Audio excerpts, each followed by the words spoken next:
Morning students, मैं आशुतोष कुमार आप सभी को प्लेटफॉर्म इंजीनियर्स में स्वागत करता हूं। ठीक है, अभी हम लोग लास्ट क्लास जो किए थे वो था एटॉमिक स्ट्रक्चर। ठीक है, अभी हम लोग जो क्लास करेंगे वो एटम एंड मॉलिक्यूल से रिलेटेड कुछ टॉपिक्स हम लोग अभी डिस्कस करेंगे। ठीक है,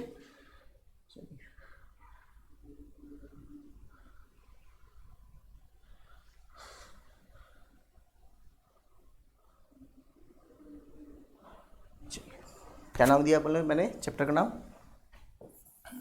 एटम्स एंड मॉलिक्यूल्स। इसमें हम लोग 2-3 टर्म पढ़ेंगे। ठीक है, पढ़ेंगे हम लोग एक चीज टर्म पढ़ेंगे, इसका नाम है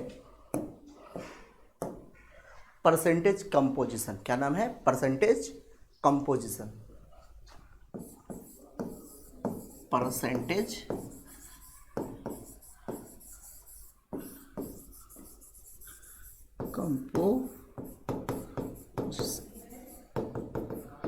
परसेंटेज कंपोजिशन कैसे निकालेंगे वो हम लोग समझते हैं। किसी भी एलिमेंट का जो मास होगा उसमें जितने नंबर ऑफ एटम्स होंगे और पाई उसके जितने भी मॉलिक्यूल का मास होगा, यानी कोई एक एटम दिया हुआ है। ठीक है, इस एटम का जो मास होगा वो कहलाएगा एटॉमिक मास कहलाएगा। और कोई मॉलिक्यूल दिया हुआ रहेगा, कोई मॉलिक्यूल रहेगा और इस मॉलिक्यूल के मास को जोड़ोगे तो क्या कहलाएगा? वो मॉलिक्यूलर मास कहलाएगा। ठीक है, तो मान लीजिए तुमको कोई परसेंटेज कंपोजिशन निकालना है तो करने का मतलब कैसे निकालेंगे? Number of atom into atomic mass by molecular mass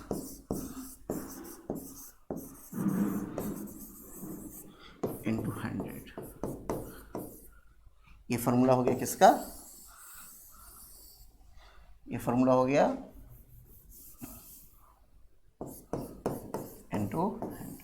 ठीक है, ये फॉर्मूला किसका हो गया? परसेंटेज कंपोजिशन निकालने का फॉर्मूला हो गया।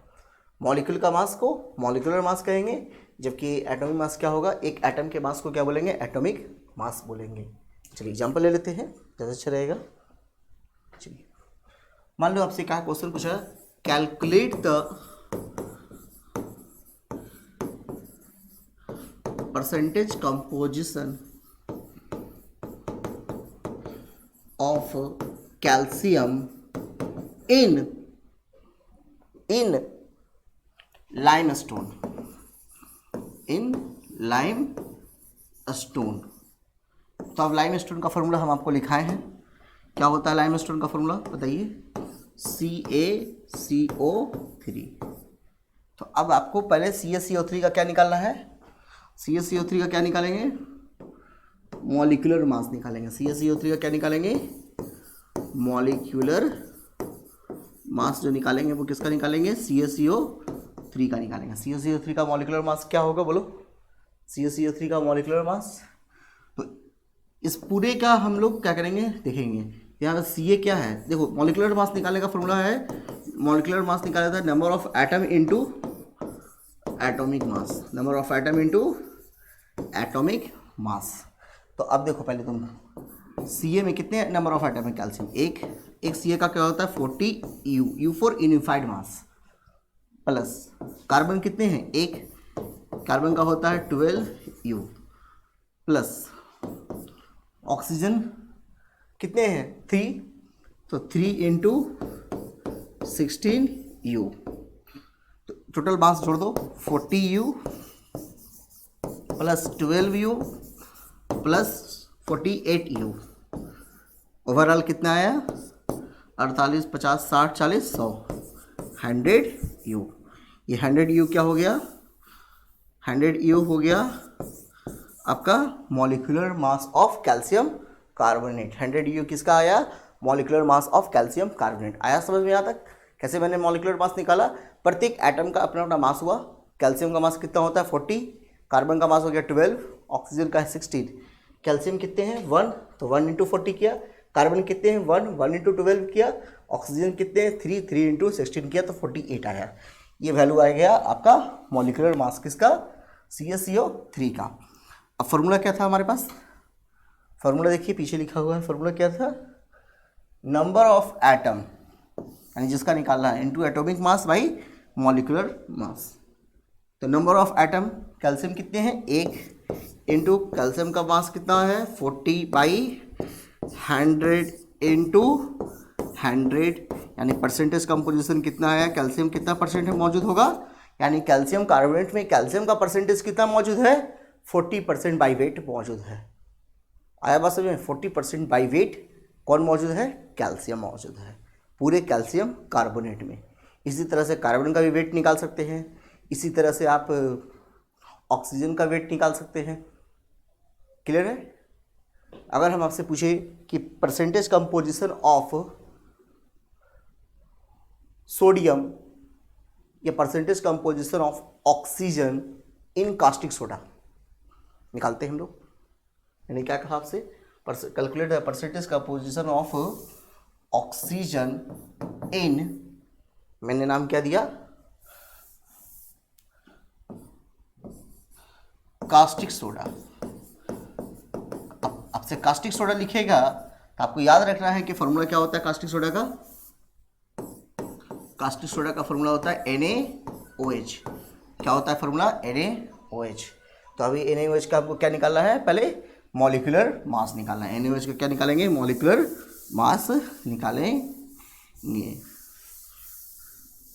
तो NaOH का मॉलिक्यूलर मास, फिर से वही बात, Na कितने हैं 1 इंटू एक Na का मास कितना होता है 23U प्लस फिर ऑक्सीजन कितने हैं, यहाँ ये भी 1 है इंटू 16U प्लस हाइड्रोजन कितने हैं फिर 1 इंटू हाइड्रोजन का मास तो एक ही होता है, टोटल जोड़ दीजिए 23U plus 16U plus 1U, total कितना आया 23 और 17 40U। ये 40 किसका आया, ये मॉलिक्यूलर मास किसका आया, of molecular mass of NaOH। आपसे किसका मास पूछ रहा है, अब किसका पूछ रहा है, ऑक्सीजन का। तो एक ऑक्सीजन कितने हैं वाले यहाँ पे, एक ऑक्सीजन का मास 16/40 इंटू 100, 4 से 4 भाई, ये भी कितना परसेंट आया 40 ही परसेंट आया, ये भी कितना परसेंट आया आपको 40। यानी मॉलिक्यूलर मास मैंने NaOH का निकाला, उसमें O का जो परसेंटेज कंपोजिशन है वो 40% बाई वेट कौन मौजूद है, ऑक्सीजन मौजूद है। किसमें मौजूद है, कास्टिक सोडा में। इसी तरह आप सोडियम का निकाल सकते हैं, इसी तरह से आप हाइड्रोजन का निकाल सकते हैं। एनी प्रॉब्लम,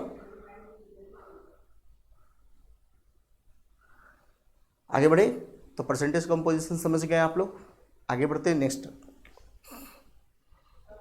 नेक्स्ट टर्म आया empirical formula and molecular formula. यहाँ से भी क्वेश्चन पूछे जाते हैं, ऑब्जेक्टिव क्वेश्चंस रहते हैं। तो पहले मॉलिक्यूलर फार्मूला लिखते हैं तब एम्पिरिकल फार्मूला समझेंगे। मॉलिक्यूलर फार्मूला,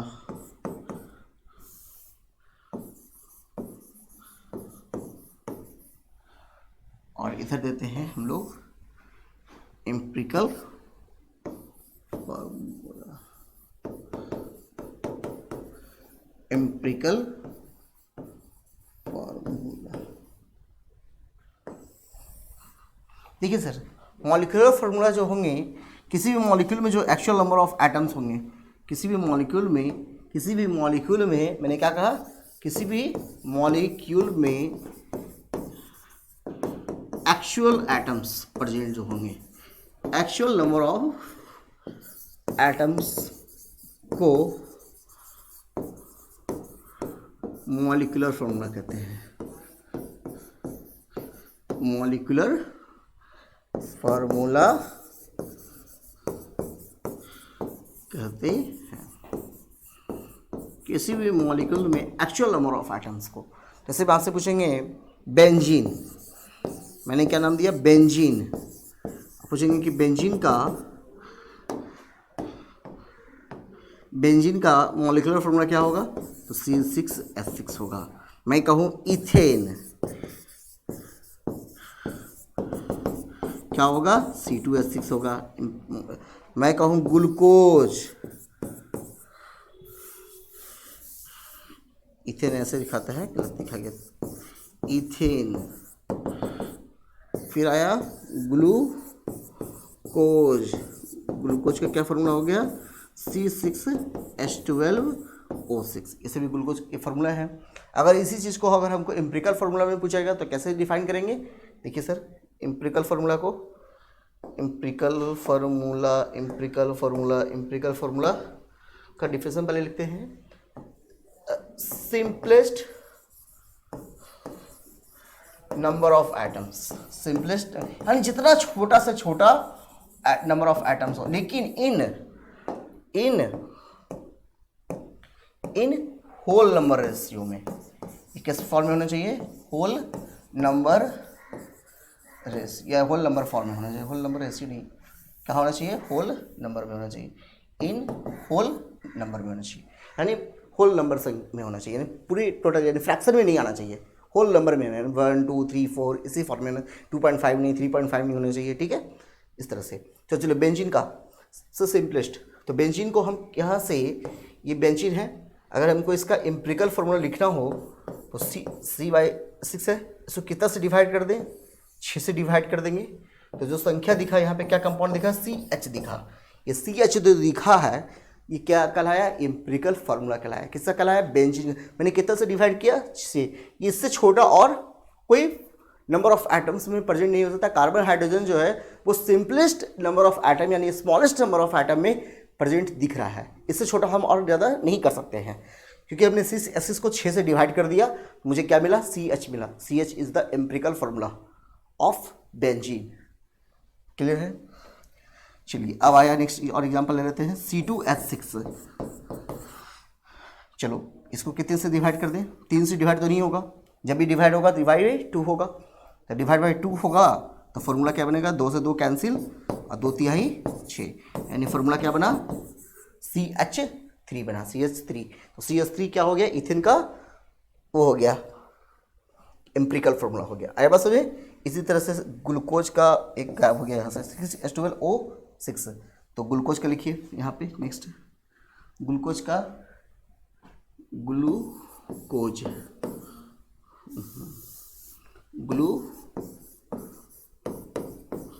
तो ग्लूकोज का मॉलिक्यूलर फार्मूला क्या होता है, मॉलिक्यूलर फार्मूला क्या है, C6H12O6। अगर तो इसका एम्पिरिकल फार्मूला कैसे निकालेंगे, एम्पिरिकल फार्मूला कैसे निकालेंगे, तो फिर फार्मूला क्या है, C6H12O6 कितने से डिवाइड होता है, 6 6 6 6 में है, तो 6 से 6 6 से 2 और फिर 6 से कैंसिल, यानी CH2O।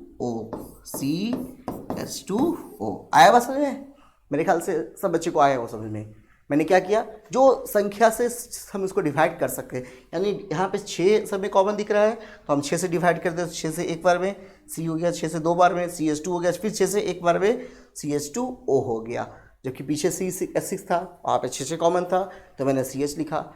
इथेन था, C2H6 था, 2 कॉमन था तो CH3 बन गया। आया बस समझे, ये है एम्पिरिकल फार्मूला और मॉलिक्यूलर फार्मूला। आगे बढ़ते हैं नेक्स्ट टर्म की तरफ, नाम देते हैं law of chemical combination, law of chemical combination, ठीक है। फिर वहाँ से हम लोग मोल कॉन्सेप्ट चलेंगे।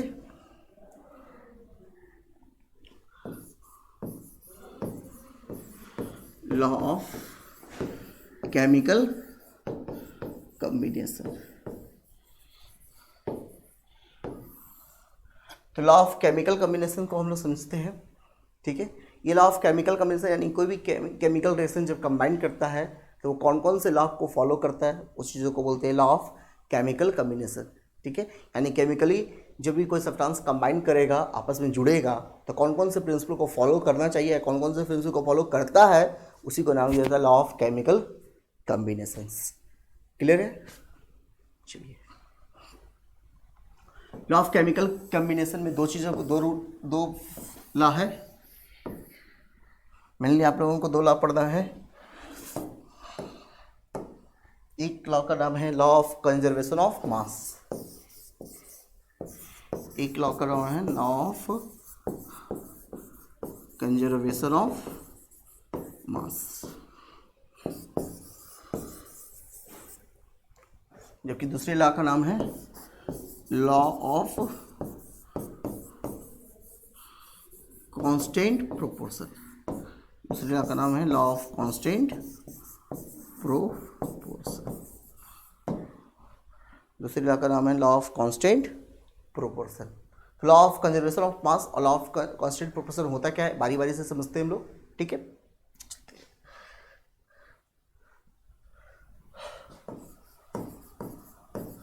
Law of conservation of mass, आप लोग कुछ समझ रहे होंगे तो अच्छी बात है। इस बातों में छुपा हुआ है क्या कि मास क्या है आपका, मास को क्या बोल रहा है, मास को क्या बोल रहा है, कंजर्व्ड बोल रहा है। मास को क्या बोल रहा है, कंजर्व, यानी मास क्या है उसका, सेफ है। मास क्या है, सेफ है, माने मास उसका बिल्कुल सेफ जोन में है। मास क्या है, सेफ जोन में है, यानी मास बिल्कुल उसका बचा हुआ है।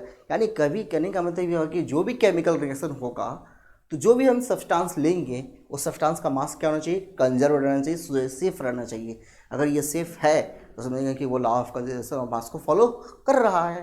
और सेफ नहीं है तो law of conservation of mass को फॉलो नहीं कर रहा है। यानी जो भी हम सब्सटेंस लेते हैं, मान लो हमने लिया कार्बन और ऑक्सीजन और रिएक्शन करवा दिया, कार्बन डाइऑक्साइड बन गया। तो अगर कार्बन ऑक्सीजन लिया है तो कार्बन ऑक्सीजन का जो मास इस साइड जो होगा, यानी इसको हम लोग बोलते हैं, ये अपन का राइट हैंड साइड है और ये अपन का लेफ्ट हैंड साइड है। तो लेफ्ट हैंड साइड का जो नंबर ऑफ एटम्स होंगे और राइट हैंड साइड में जो नंबर ऑफ एटम्स होंगे, दोनों क्या होने चाहिए, पहले बराबर होने चाहिए। अगर दोनों तरफ एटम्स बराबर होंगे तभी उसके मास भी क्या होंगे, बराबर होंगे। यानी लेफ्ट हैंड साइड और राइट हैंड साइड के मास क्या होना चाहिए, बराबर होना चाहिए। अगर बराबर है तो वो law of conservation of mass को फॉलो कर रहा है। क्या बात समझ में आया?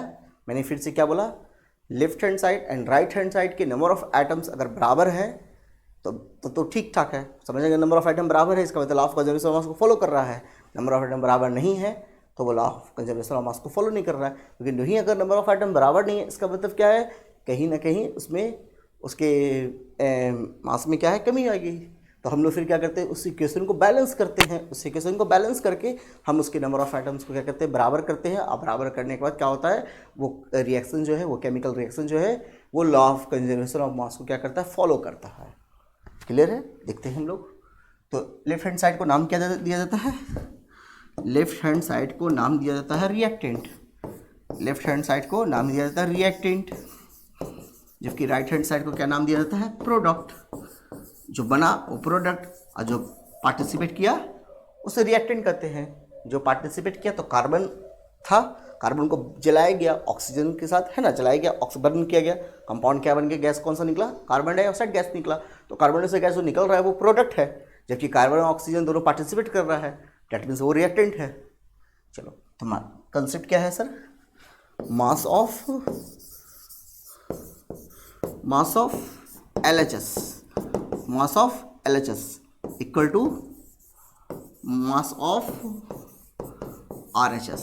मैंने क्या बोला, फिर से मैंने क्या कहा, mass of LHS equal to mass of RHS। अगर ऐसा बिल्कुल हो रहा है तो आपका क्या होगा, तो मास तभी बराबर होगा जब number of atom in LHS is equal to number of atom in RHS।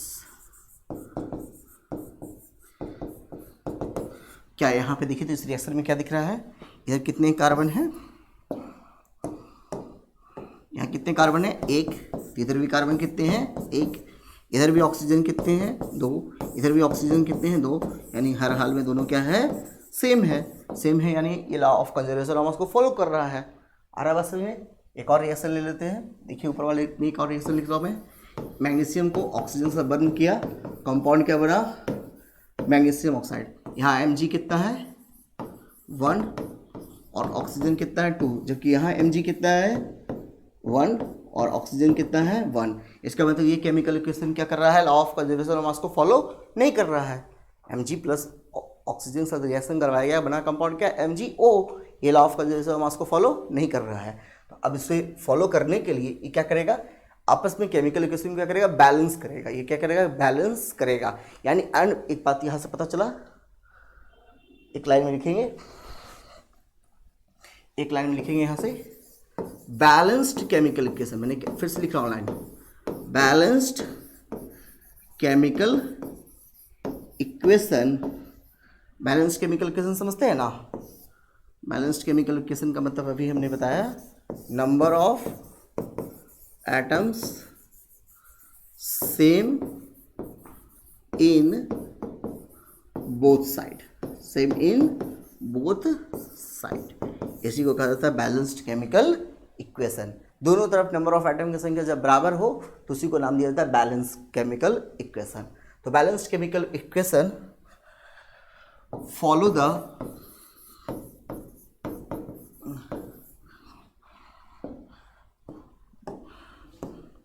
Law of conservation of mass, follow the law of conservation of mass.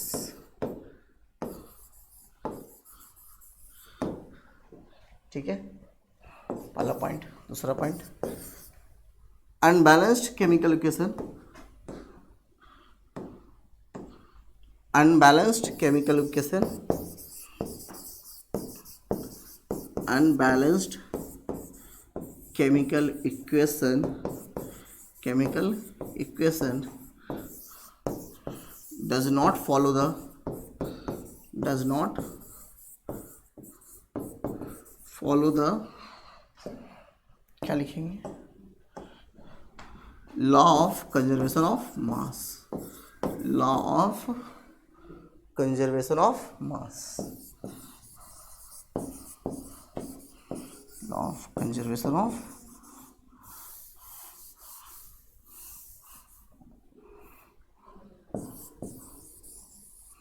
अरे यार कितना बात कर,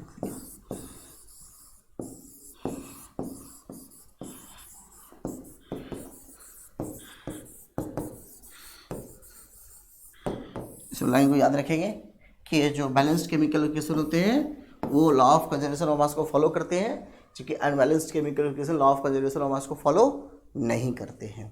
चलो मान लो जो नहीं करते हैं उसको कैसे करेंगे, वो फिर कैसे करेंगे वो चेक करो। मान लो Mg है, इसका रिएक्शन O2 से करवाया था, MgO बना, ठीक है।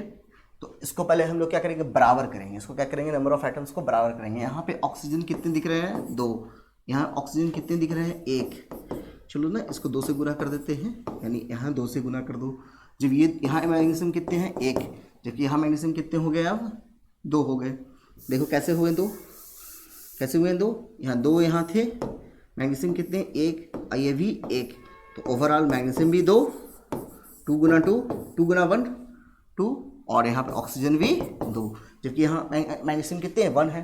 तो अब इसको 2 से मल्टीप्लाई कर देंगे तो ये भी 2 × 1 2 हो जाएगा, ऑक्सीजन 2 ही है, यानी अब सब 2 में दिख जाएंगे। यहाँ मैग्नीशियम 2, वहाँ भी मैग्नीशियम 2, यहाँ ऑक्सीजन 2, वहाँ भी ऑक्सीजन 2। अब सबका मास चेक करो, सबका मास क्या होगा, बिल्कुल बराबर आएगा। मास क्या होगा, बिल्कुल बराबर है। नंबर ऑफ एटम्स इक्वल तो मास भी इक्वल।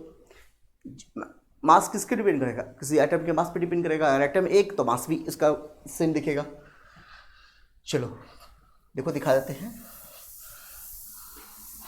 पहले एग्जांपल क्या लिया था पहले वाले में, C, ठीक है, C + O2 क्या मास आया था, CO2। कार्बन का मास 12U प्लस ऑक्सीजन का मास 16 × 2 32U, यहाँ 12 + 32U, दोनों को जोड़ दो 44U, और इधर भी जोड़ो तो 44U। क्या दोनों तरफ का मास बराबर है, बिल्कुल बराबर है। यानी रिएक्टेंट का मास इक्वल टू प्रोडक्ट का मास। जिसमें बैलेंस किया वहाँ भी आपको बराबर दिखेगा, और जब बैलेंस नहीं किया था तो वहाँ बराबर नहीं मिलेगा आपको। देख लीजिए, देख लीजिए, Mg + O2 MgO। अब देखो यहाँ कितना मास, तो एक मैग्नीशियम का मास 12U + 32U, कितने हुए, 2 2 4 और 3 1 4, 44U। जबकि यहाँ देखो 12 + 16, तो 6 2 8 1 1 2 28U आया बस है। यहाँ देखो 44U है, यहाँ 28U है, बराबर है, नहीं बराबर है। इसका मतलब जो अनबैलेंस्ड केमिकल इक्वेशन होते हैं वो law of conservation of mass को फॉलो नहीं करते हैं, और जो बैलेंस्ड इक्वेशन होते हैं वो law of conservation of mass को फॉलो करते हैं। क्लियर है? तो law of conservation of mass समझ में आ गया। चलिए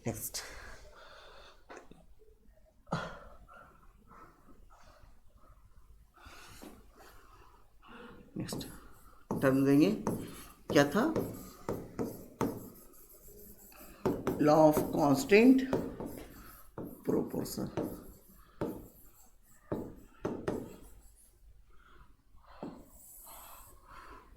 लॉ ऑफ कांस्टेंट प्रोपोर्शन का मतलब क्या हुआ? कांस्टेंट का मतलब होता है फिक्स्ड, कांस्टेंट का मतलब हो गया फिक्स्ड, प्रोपोर्शन का मतलब रेशियो, कांस्टेंट का मतलब हो गया फिक्स्ड। फिक्स्ड यानी क्या होना चाहिए? नंबर ऑफ एटम्स क्या होना चाहिए? किसी भी मॉलिक्यूल्स में नंबर ऑफ एटम्स का जो रेशियो होना चाहिए, नंबर ऑफ एटम्स का जो रेशियो होना चाहिए वो क्या होना चाहिए? किसी भी मॉलिक्यूल में फिक्स्ड होना चाहिए, चाहे उसके वेट का जो रेशियो होगा वो फिक्स्ड होगा। मैंने क्या कहा? In a chemical substances, in a chemical substances, in a chemical substances the number of atoms are in fixed ratio, number of atoms are in fixed ratio। जैसे कहने का मतलब कोई एग्जांपल ले लेते हैं ना, मान लो तुमने H2O लिया, तुमने H2O लिया, ठीक है। H2O में हाइड्रोजन का कुछ ना कुछ वेट होगा, कितना वेट होता है? 1U, ये 2 हाइड्रोजन 2U हो गए, 2U ने लिखे, हम 2 ही लिख देते हैं यहाँ पे, ठीक है। ऑक्सीजन का वेट कितना होगा? 16, दोनों का रेशियो कितना आएगा? 1:8 आएगा। ये जो 1:8 आया, ये 1:8 जो होगा वो प्रत्येक वाटर मॉलिक्यूल्स का क्या होगा? 1:8 क्या होगा? फिक्स्ड होगा, चाहे वो कोई भी वाटर मॉलिक्यूल्स लीजिए, सी वाटर हो, रिवर वाटर हो, टैप वाटर हो, है ना, कहीं का भी पानी हो, उसका जो पानी का जो रेशियो होगा, वाटर का रेशियो क्या होगा? वो 1:8 होगा। मान लो तुम CO2 लिए, तुम CO2 ले रहे हो और CO2 में तुमको रेशियो दिखा जा रहा है, कितना रेशियो आ रहा था? कार्बन कितना है यहाँ पे? 1 है, ऑक्सीजन 2 है। एक कार्बन का वेट कितना होता है? 12, और ऑक्सीजन का 16 दूना 32, 4/3 12, 4/8 32, 3:8। ये 3:8 क्या होगा? CO2 का क्या होगा? बिल्कुल फिक्स्ड होगा, इससे चेंज नहीं करेगा। कहीं कोई भी गैसेस, कहीं भी गैस फॉर्म करे, कार्बन डाइऑक्साइड कहीं भी प्लांट से हो, कहीं से भी प्रोसेस से हो, चाहे आप लैब में सिंथेसिस करके कार्बन डाइऑक्साइड गैस बना रहे हैं, ठीक है, कहीं से भी कार्बन गैस का फॉर्मेशन हो रहा है, उसमें जो उसका जो रेशियो आएगा, उसके नंबर ऑफ एटम्स का जो रेशियो दिखेगा वो क्या होगा? 3:8 होगा। जबकि वाटर में तो उसके नंबर ऑफ एटम्स का जो रेशियो होगा वो क्या होगा? 1:8 होगा। यानी हाइड्रोजन के मास और ऑक्सीजन के मास का जो रेशियो आएगा वो 1:8 आएगा, जबकि CO2 में कार्बन का मास और ऑक्सीजन के मास का जो रेशियो आएगा वो क्या आएगा? 3:8 आएगा। आया मेरे ख्याल से समझ में? तो मेरे ख्याल से आप लोगों को लॉ ऑफ कांस्टेंट प्रोपोर्शन भी समझ में आ गया, law of conservation of mass भी आ गया। एक और क्वेश्चन आप लोगों को पूछता है मोल निकालना, ठीक है। अगर कहीं ऐसा क्वेश्चन आ जाए कि हमको मोल निकालना हो तो मोल कैसे निकाल लेते हैं? पहले तो मोल होता क्या है? तो मोल एक यूनिट है। मोल क्या है? एक यूनिट है जिसमें नंबर ऑफ एटम या मॉलिक्यूल्स के पार्टिकल्स को कैलकुलेट करने का एक यूनिट है। जैसे एक मोल पार्टिकल्स कैसे कैलकुलेट करेंगे? जैसे आपने कहा 12 सेब, तो उसको हम लोग बोलते हैं 1 दर्जन, 24 सेब 2 दर्जन। क्लियर है? इस तरह से तो वहाँ पे दर्जन से हम लोग स्प्लिट करते हैं। दर्जन एक यूनिट है, ठीक है, आर्टिकल्स के लिए। तो उसी तरह से नंबर केमिस्ट्री में पार्टिकल्स के लिए जो यूनिट यूज किया जाता है उसका नाम क्या है? मोल है। मोल एक ऐसा ही यूनिट है जहाँ पे मोल एक ऐसा यूनिट होगी जहाँ पे नंबर ऑफ पार्टिकल्स को कैलकुलेट किया। मान लो आपसे पूछा जाए कि NaCl, अगर 1 चम्मच NaCl ले रहे हैं, उस NaCl में NaCl के कितने मॉलिक्यूल्स मौजूद हैं, तो शायद पता कैसे चलेगा? भाई एटम मॉलिक्यूल को देखा कौन है? वो तो नेकेड आई से देख नहीं सकते, यहाँ तक कि सिंपल माइक्रोस्कोप से भी नहीं देखा जा सकता है, ठीक है। हम क्या, कोई भी नहीं देख सकता है।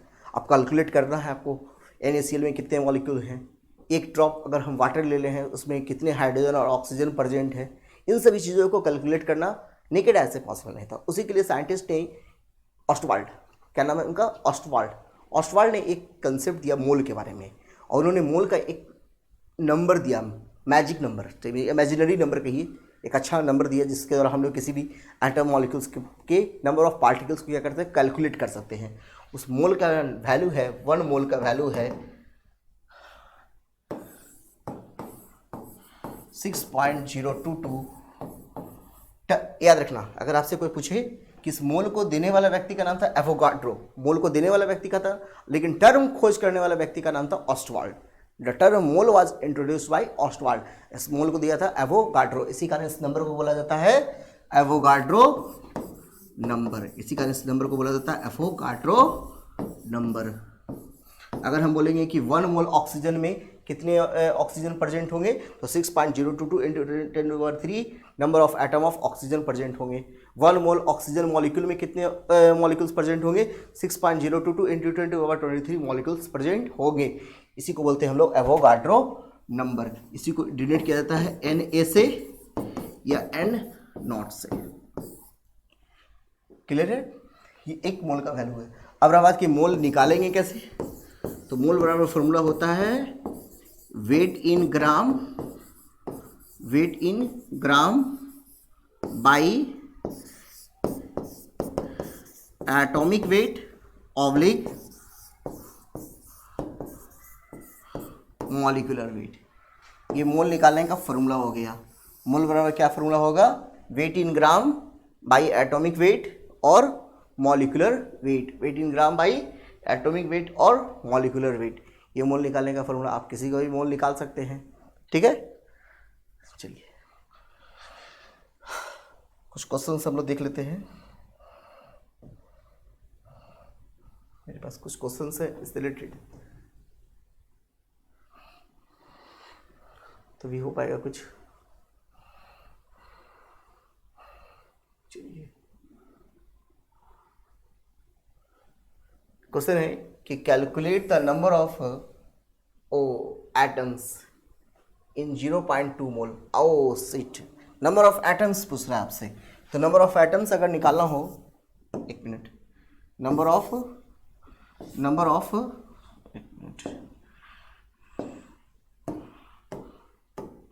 अगर नंबर ऑफ एटम्स निकालना हो तो कैसे निकालेंगे, इसका फॉर्मूला लिख लीजिए। नंबर ऑफ एटम्स निकालना हो तो मोल इनटू एवोगाड्रो नंबर, यानी एवोगाड्रो नंबर की जगह पे क्या वैल्यू रखिएगा, 6.022 इंटू 10⁻23। और वहाँ पे जो मोल दिया हुआ है, कितना मोल दिया हुआ है, calculate the number of atoms in 0.2 mole of sodium. तो नंबर ऑफ एटम कितना आ जाएगा, यहाँ से 0.2 इंटू 6.022 इंटू 10⁻23, यानी यहाँ से हो गया 10, तो 2 6 दूनी 12, और यहाँ से आ जाएगा आपका 12.022 इंटू 10⁻22 हो जाएगा। तो यानी यहाँ पर से आप निकाल सकते हैं how many moles are there in, क्या कह रहा है आपके क्वेश्चन में, क्या पूछ रहा है आपसे, आपके क्वेश्चन में पूछ रहा है कि how many moles are there in, क्या पूछ रहा है, how many moles are there in 34.5 gram of sodium. तो मोल बराबर क्या फॉर्मूला लिखा है मैंने अभी, वेट इन ग्राम। तो वेट इन ग्राम कितना दिया हुआ है, 34.5 बाई 23 कीजिएगा, जो वैल्यू आएगा वही उसका मोल का वैल्यू होगा। Who gave the law of chemical combination, law of chemical combination देने वाले साइंटिस्ट का नाम कौन था, जॉन डाल्टन। जॉन डाल्टन ने क्या दिया था, लॉ ऑफ केमिकल कम्बिनेशन का सिद्धांत को अगर कोई दिया था तो लॉ ऑफ केमिकल कम्बिनेशन कौन दिया था, जॉन डाल्टन ने दिया था। The ratio of hydrogen and oxygen in water, देखो क्वेश्चन पूछा गया है, the ratio of hydrogen and oxygen in water क्या होगा, ये बताया है, हाइड्रोजन और एंड ऑक्सीजन यानी H2O में पूछ रहा है आपसे हाइड्रोजन और ऑक्सीजन का रेशियो। तो 2:16 यानी 1:8 होगा, 1:8 होगी। चलिए, the number of moles in 52 gram of helium, the number of moles of 52 gram of helium. Number of moles कैसे निकालेंगे, wait in gram, wait in ग्राम कितना दिया हुआ है 52 ग्राम बाई हीलियम का वेट कितना होता है 4, 13 आ जाएगा, यहाँ पे 13 मोल हो जाएगा। ठीक है, चलो 1 mole of an atom contain, अगर किसी एक मोल एटम में कितना पार्टिकल्स कंटेन होता है, देखो यहाँ पे समझने वाला बात है। 6.022 देखना है, 6.022 6.022 6.022 सब जगह है। यहाँ कितना पार्टिकल्स दिया हुआ है 22, यहाँ कितना है 20, यहाँ कितना है 24, यहाँ कितना है 23। अब मैंने कितना वैल्यू लिखाया है 6.022 into 10 to the power 23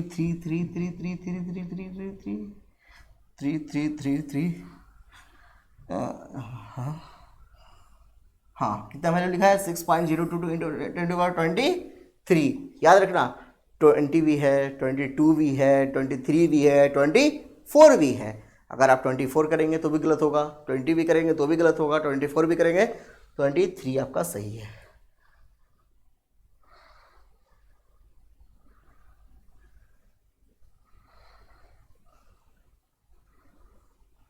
answer is कहाँ गया क्वेश्चन, तो आंसर इज क्या होगा 6.022 into 10 to the power 23 number of atoms. तो इस तरह के क्वेश्चंस आपके एग्जामिनेशन में पूछे जाते हैं। मोल निकालना हो, एम्पिरिकल फार्मूला हो गया, मॉलिक्यूलर फार्मूला हो गया, परसेंटेज कंपोजिशन हो गया, ठीक है, कांस्टेंट प्रोपोर्शन से क्वेश्चन है, law of conservation of mass से क्वेश्चन है। ये सभी क्वेश्चंस को मैंने क्या किया आज के क्लास में आप लोगों को कंप्लीट कर दिया। अब आप लोगों का वर्क क्या है, इसको घर में बैठ के इसको पूरी तरह से रिविजन करने का है, ठीक है। अगले क्लास में हम लोग फिर मिलेंगे। Goodbye all of the students.